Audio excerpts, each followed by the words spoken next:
আজকে মেসির অস্ট্রিয়ার বিপক্ষে একটা ম্যাচ আছে। শুনতে খুব সাধারণ একটা খবর, কিন্তু যারা বছরের পর বছর মেসিকে দেখে বড় হয়েছে তাদের কাছে এটা শুধু একটা ম্যাচ না, এটা হয়তো আরেকটা স্মৃতি জমা রাখার দিন। কারণ সত্যিটা আমরা সবাই জানি, সময় কারোর জন্য থেমে থাকে না। একটা সময় ছিল মেসি মাঠে নামলেই মনে হতো অসম্ভব বলে কিছু নেই। হারতে থাকা ম্যাচও জিতে যেতে পারে। নিঃশব্দ স্টেডিয়াম কয়েক সেকেন্ডেই বিস্ফোরিত হতে পারে।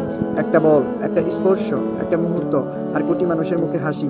কত মানুষের জীবনের সবচেয়ে সুন্দর স্মৃতিগুলো ফুটবলের সঙ্গে জড়িয়ে রেখেছে। আর সেই স্মৃতির মাঝখানে একটা নাম বারবার ফিরে আসে, মেসি। আজ যখন তাকে মাঠে নামতে দেখি, আনন্দের চেয়ে ভয়টাই বেশি লাগে। কারণ প্রতিটা ম্যাচ আমাদের মনে করিয়ে দেয় বিদায়টা আর খুব দূরে নেই। একদিন বিশ্বকাপ আবার হবে, নতুন নায়ক আসবে, নতুন গল্প লেখা হবে, কিন্তু আমাদের প্রজন্মের গল্পে মেসি অধ্যায়টা চিরদিন আলাদা হয়ে থাকবে। কিছু মানুষ অবসর নেয় না, তারা স্মৃতি হয়ে যায়। আর মেসি যেদিন ফুটবল ছাড়বে, সেদিন কোটি মানুষের শৈশবের একটা অংশ নীরবে বিদায় নেবে।